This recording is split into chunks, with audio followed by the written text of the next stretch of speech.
Hi guys, it's me, Diane, here at Stitchin' with Wolf.and.Noodles. I'm here for Flosstube number 3. So I just wanted to say welcome back to everyone if you're back for a second time, and welcome if you're here for the first time. So thanks so much for watching, and thanks for all the comments. I really have been enjoying reading those. It's been really fun. It took me a long time to start doing Flosstube, and it's just been a wonderful experience so far. So thanks. So I got my notebook to keep me on track. The first thing I'd like to talk about, I have a discussion topic for today. And basically I think that everyone is a cross-stitcher in their heart if they have the right pattern. And I have a few examples of that, stories I guess. I have a brother, a younger brother. He's an officer in the Army. He went and spent, 9 months in Korea on tour there just recently. And before he left, he was lamenting on not having enough to do. So I asked if I had any patterns that might be interesting. This is a boy who's never cross-stitched in his life. He's my big, strong military brother. He's like, 6 foot tall, and anyway, I went and I had the Guffner. It's not a very nice first stitch, but I think that, if you practice, if you understand the concept of making X's, the rest of it's not that hard. I had the Guffner America, and he saw it and he's like, I'm taking that with me. So we did a quick lesson on how to grid and how to cross stitch, and he took it with him, and he worked on it while he was over in Korea. So yeah, I also have a sister who never understood why I would cross stitch. She found a Doctor Who pattern. She's in love with Doctor Who, and now she's a cross stitcher. So anyone, I think, if you have the right pattern. So to that effect, I have quite a large stash, and a lot of it is things not necessarily that I'll stitch, but if I think, oh, if so-and-so sees this pattern, maybe someday they'll stitch it. So I have things, in case anyone else shows an interest. I have a niece, a 10-year-old niece that I have, that I've taught how to stitch. And then I have and a couple of nieces on the other side that are starting to get into stitching. So they're pretty young still, but they still like it and enjoy it. I had one question to add to my topics today. A comment on my last video was, do I have a favorite designer, or do I just buy what catches my eye? And I would say I buy what catches my eye. But there are some designers that are more prone to catching my eyes than others. Like, I have quite a few Heaven and Earth designs. I have quite a few Mirabilias. And I have some Carrot Chow samplings, the Hawk Run Hollows. I have a few of those. Not that I've made. I don't have a lot of time for stitching, but and it takes a long time. But someday I'll get to them. I have the some Ari Tim. I'm trying to think. I've got a whole bunch. So basically, I go for whatever catches my eye. And yeah. Let's see. What is next? I worked on one project this week. I worked on Into the Jungle. I have it right here for you. I had hoped, I know I mentioned in my last video, I had hoped that I would finish it this week. I didn't make it, but as you can see, I'm working on my last animal here. I'm hoping to finish him tonight, and then next week I'll do the border on the bottom, and then he'll be done. So, yeah, Into the Jungle by Frosted Pumpkin. This was the 2018 stitch along. I have that. And then my at-school project, my water dragon from Heaven and Earth Designs, I didn't get a chance to work on. I had too much homework this week. but I did get a 98% on my chemistry test. So it's good news there. Good trade-off, I think. My next thing, when I finish Into the Jungle, I have plans to start my next project. And I'm either going to do Merlin's Tulips by Rosewood Manor. I think that one is absolutely beautiful. I am planning to do that on this one, Old Linen 36 count, my ex-Jew decides. This is another case of the picture on the cover of the pattern doesn't do the doesn't do the colors justice, because look at these colors. Okay, put them next to my fabric. Those gorgeous colors, and then look again at the picture on the front. I mean, these are the called for colors. So these beautiful colors make me want to stitch Merlin's Tulips. The colors in the picture, even though they're, you know, they're supposedly the same, don't necessarily make me want to stitch Merlin's Tulips. But I mean, this is like, look how beautiful that is. With that one, look how gorgeous.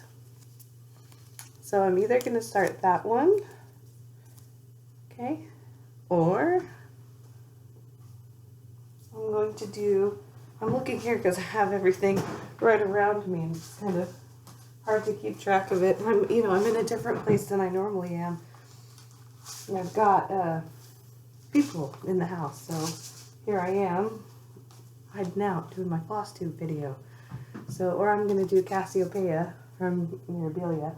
I love this one, and when I got back into stitching, she's the one I had to buy her to make her.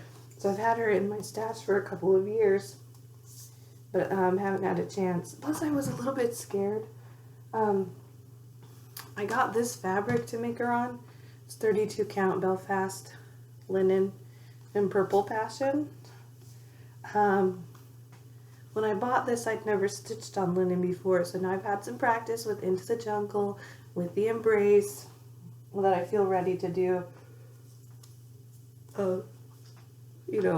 lots of linen stuff. So these are some of the other thing is I'm probably going to start Merlin's Tulips, because I thought I had everything for Cassiopeia, but when I opened up the bag with her stuff in it, I only had these two water lilies, and it takes 5. So looks like I have to go, buy some water lilies or find the ones I thought I had. I don't know. So there's that, and I have the bead pack, lots of beads for her. So I think he's done. Sorry about that. That was Wolf from Elio, the wolf part of Wolf.and.Noodles. He's settled down now, I hope. My next, one of you guys posted a comment about how you'd like to see a little bit more of them. Well, the problem is this: I have to record on my laptop, and he's really short. So I have a hard time figuring out how I'm going to get him in the video, along with my kitty. So one of these times I'm going to figure out how to do it, and then I will show them to you. Plus, he's getting groomed tomorrow. I'd rather show him to you after he's groomed, not before. So maybe next week we'll have a little, guest appearance of Wolf.and.Noodles, my stitching buddies. My next thing I wanted to talk about, is I wanted to do a little blurb on books. The first one, I mentioned last time how I was going to be writing a paper about stitching, and I put out a call on Stitch Mania on Facebook about sources.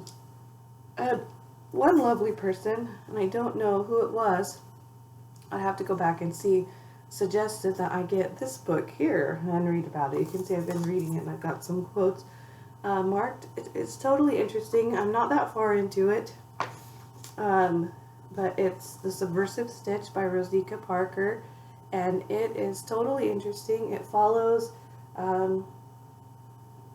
how stitching mirrors kind of the rise of, feminism, and how feminism changes how we look at embroidery and the role of women, and how in a time when women didn't have voices in very many parts of society, what they could do was stitch, and how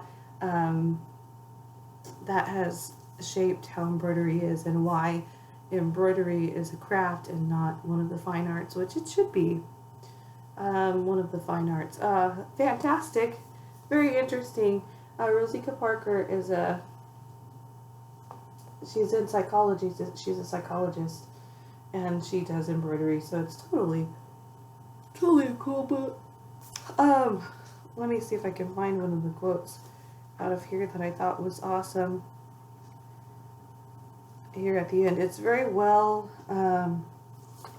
documented. I mean, researched, as lots of cites a lot of sources. It talks about, let's see. Let's